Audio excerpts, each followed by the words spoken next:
햇살의 책장. 오늘 읽어드릴 책은 부부간의 사랑을 다룬 책, 게리 체프먼의 5가지 사랑의 언어입니다. 구름 위를 걷다. 사랑에 빠지는 경험이 절정에 이를 때 황홀하다. 우리는 감정적으로 서로 몰입한다. 서로를 생각하면서 잠자리에 든다. 아침에 일어났을 때도 제일 먼저 그 사람을 생각한다.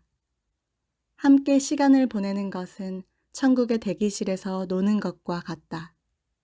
손을 잡을 때 서로 피가 통하는 것 같다. 학교나 일터로 갈 필요가 없다면 영원히 키스할 수도 있다. 포옹하면서 결혼과 환희를 꿈꾼다. 사랑에 빠진 사람은 사랑하는 이가 완전하다는 환상을 갖는다. 친한 친구가 단점을 보고 충고하지만 귀에 거슬린다. 듣지 않는다. 어머니는 남자친구가 한 직장에 붙어있지 못하는 것을 알고 넌지시 앞으로의 생활 계획을 묻는다. 결혼 전에 우리는 행복한 결혼 생활을 꿈꾼다. 즉, 우리는 서로를 최고로 행복하게 만들어줄 거야. 다른 부부들은 다투고 싸우지만 우리는 그렇지 않을 거야. 우리는 서로 사랑하니까 라고 생각한다. 물론 우리가 완전 쑥맥은 아니다. 궁극적으로 서로 다르다는 것을 머리로는 안다.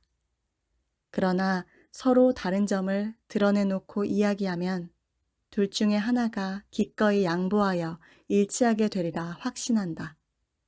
사랑에 빠져 있을 때는 그 밖에 다른 것을 믿기가 쉽지 않다. 사랑에 빠졌을 때는 그것이 영원할 것이라고 믿는다. 지금 이 순간에 느끼는 놀라운 감정을 영원히 가질 것이다. 둘 사이에 아무것도 끼어들 수 없다. 그 무엇도 서로를 향한 사랑을 방해할 수 없다. 상대방의 아름다움과 매력에 사로잡힌다. 우리의 사랑은 지금까지 경험한 것 중에서 가장 놀라운 것이다. 결혼한 어떤 부부들은 그 감정이 사라진 것 같지만 우리는 결코 그렇지 않을 것이다. 아마 그들은 진정으로 사랑하지 않았을 거야 라고 추측한다. 불행하게도 사랑에 빠지는 감정이 영원히 지속된다는 것은 사실이 아니라 허구다. 심리학자인 도로시 테노브 박사는 사랑에 빠질 때 나타나는 현상을 오랫동안 연구해왔다. 결혼한 부부들을 연구해보니 로맨틱한 사랑에 사로잡힌 기간은 평균 2년이라는 결론이 나왔다. 만일 그것이 비밀리에 이루어지는 사랑이라면 조금 더 지속될 수 있다. 그렇지만 결국에는 구름 위를 떠다니는 상태에서 벗어나 현실을 직시하게 된다. 눈이 뜨이고 상대방의 결점이 보인다. 상대방의 결점이 눈에 거슬린다. 그녀의 행동 방식이 짜증이 난다. 그는 상대방을 기분 나쁘게 하며 분을 내고 심지어는 거친 말이나 비판도 서슴지 않는다. 사랑에 빠졌을 때는 눈 감아 주었던 작은 것들이 태산이 되어 다가온다. 현실로 돌아오다. 이제 결혼 생활의 현실로 돌아온다. 세면대 위에는 머리카락이 널려 있고 거울은 얼룩으로 지저분하다. 화장지는 어떻게 걸어야 하는지, 변기 뚜껑을 올려놓아야 하는지 닫아 놓아야 하는지를 놓고 다툰다. 신발은 스스로 신장에 들어가지 않으며 서랍은 스스로 닫히지 않고 코트는 옷걸이를 싫어하고 양말은 세탁기에서 타령한다. 이런 세상에서는 보는 것만으로도 상처가 되고 입을 열면 부담이 된다. 사랑하던 사람이 적으로 변하며 결혼 생활은 전쟁터가 된다. 사랑에 빠졌던 감정은 도대체 어떻게 된 것인가? 아, 슬프도다. 그것은 환상이었다. 우리는 속아서 무작정 결혼에 동의했다.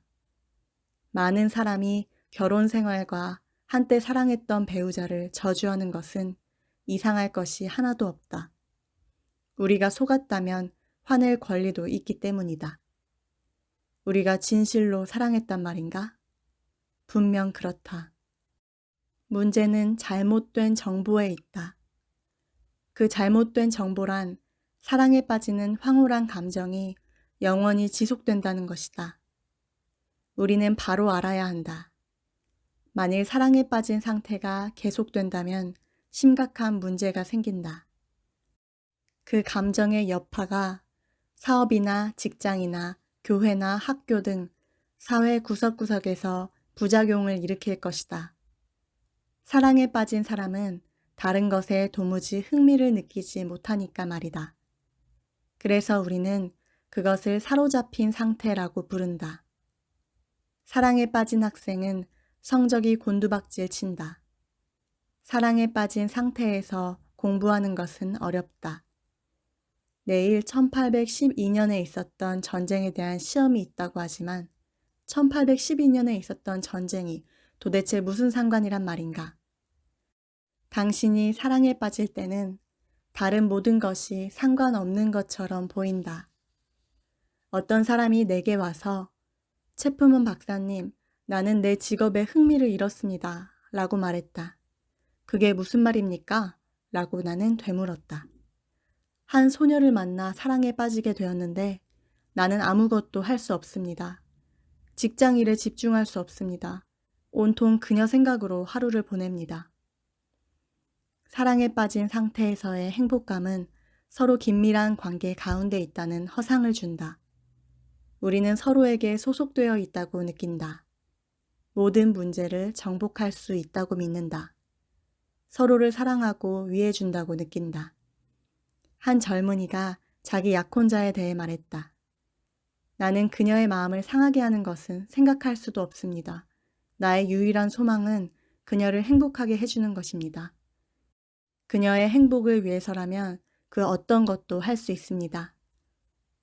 그러한 감정에 사로잡히게 되면 자기 중심적 태도는 없어지고 사랑하는 사람을 위해 무엇이든지 기꺼이 하는 테레사 수녀 같은 사람이 되었다는 착각을 하게 된다.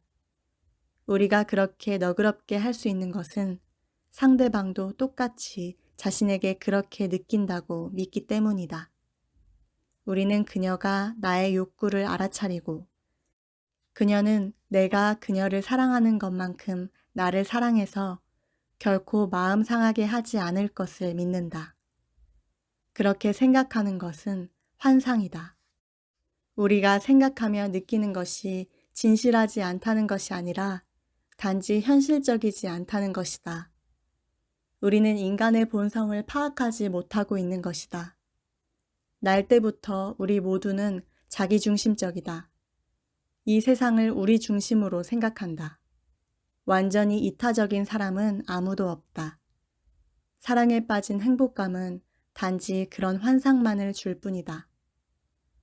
사랑에 빠진 경험이 끝나면 우리는 현실로 돌아와 자신을 주장하기 시작한다.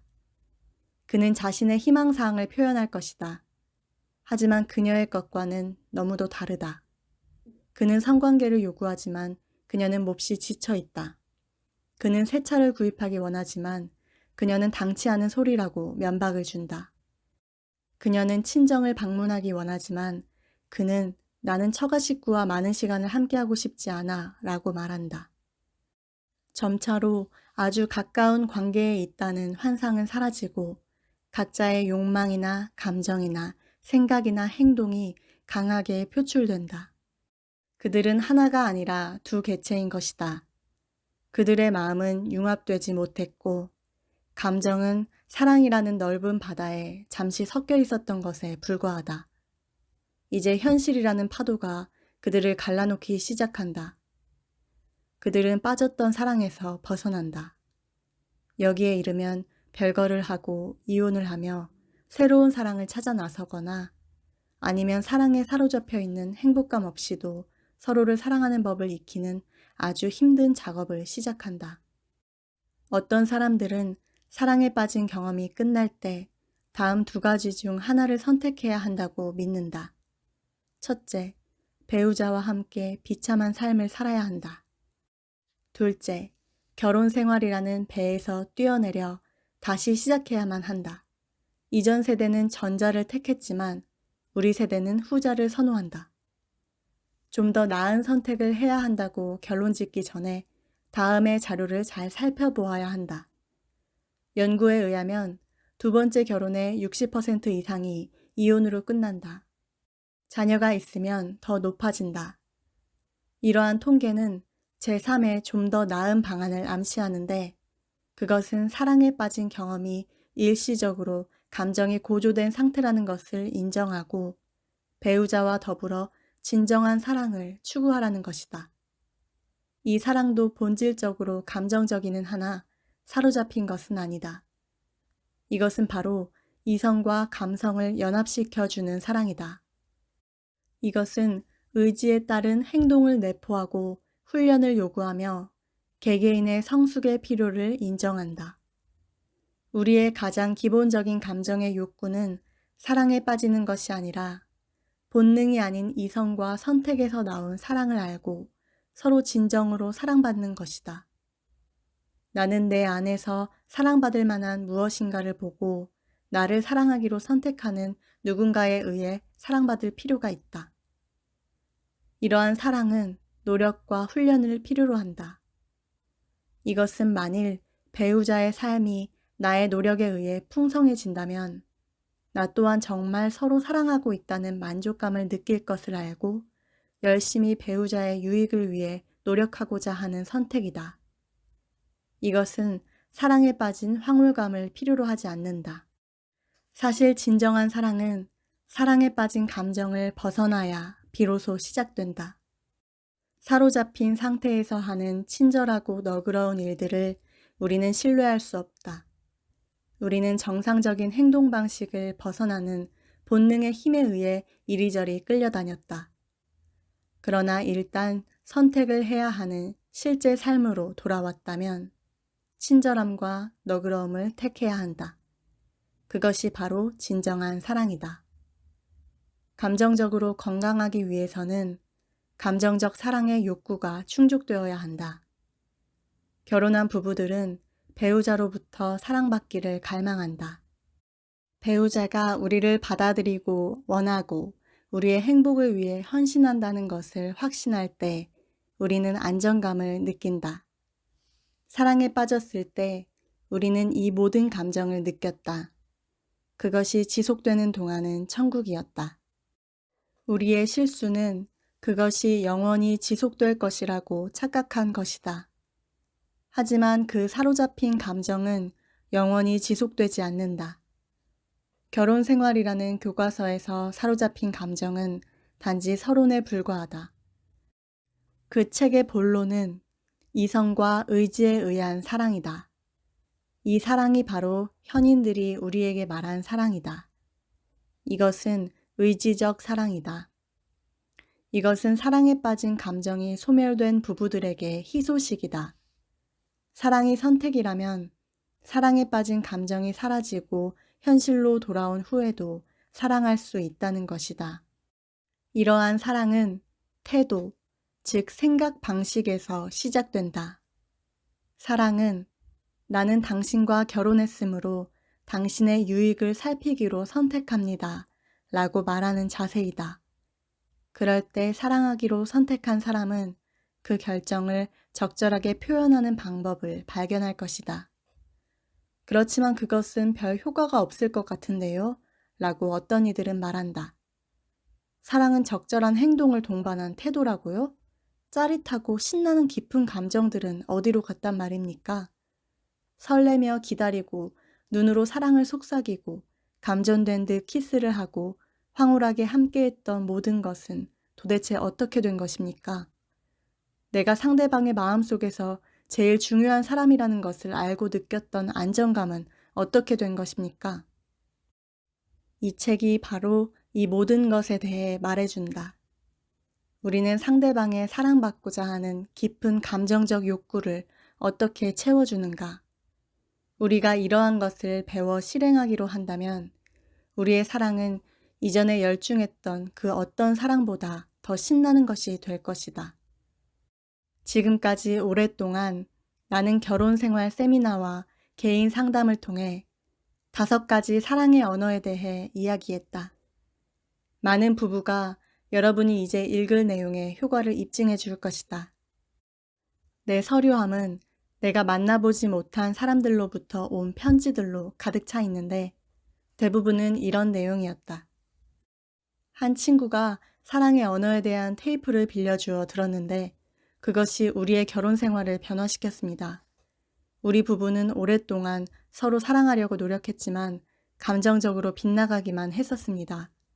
지금 우리 부부는 서로에게 적합한 사랑의 언어를 구사하고 있으며 우리의 결혼 생활은 굉장히 좋아졌습니다. 배우자의 사랑 탱크가 가득 차서 당신의 사랑 안에서 안전함을 느낄 때 당신의 배우자는 온 세상이 환하게 보이며 인생에서 최고의 능력을 발휘할 것이다. 하지만 사랑의 탱크가 비어 사랑받지 못하고 단지 이용당한다고 느낄 때 세상은 어두워 보이며 그는 결코 잠재력을 발휘하지 못할 것이다. 앞으로 나올 5장에서 나는 5가지 사랑의 언어를 설명할 것이며 9장에서는 배우자의 제1의 사랑의 언어를 발견하는 것이 어떻게 당신의 사랑을 가장 생산적으로 만들 수 있는지를 설명할 것이다. 읽어드릴 부분은 여기까지입니다. 저자인 게리 체프먼은 40여 년의 결혼 상담 경험을 바탕으로 이 5가지 사랑의 언어를 써서 전 세계의 수많은 부부들을 도왔다고 합니다. 그가 말하는 5가지 사랑의 언어는 첫째, 인정하는 말. 둘째, 함께하는 시간. 셋째, 선물. 넷째, 봉사. 5째, 스킨십입니다. 이 5가지 언어 중 제1의 사랑의 언어는 사람마다 다르다고 하는데요. 서로의 사랑의 언어가 무엇인지 파악하고 그 언어로 상대방에게 사랑을 표현하는 것이 중요하다고 합니다. 책의 부록으로 본인의 제1의 사랑의 언어가 무엇인지 알아보는 검사지가 나와 있어서 책을 구입하셔서 활용해 보시면 좋을 것 같습니다. 본인의 언어가 아닌 상대방의 사랑의 언어로 사랑을 표현하시는 여러분이 되시길 바랍니다. 햇살의 책장 햇살이었습니다.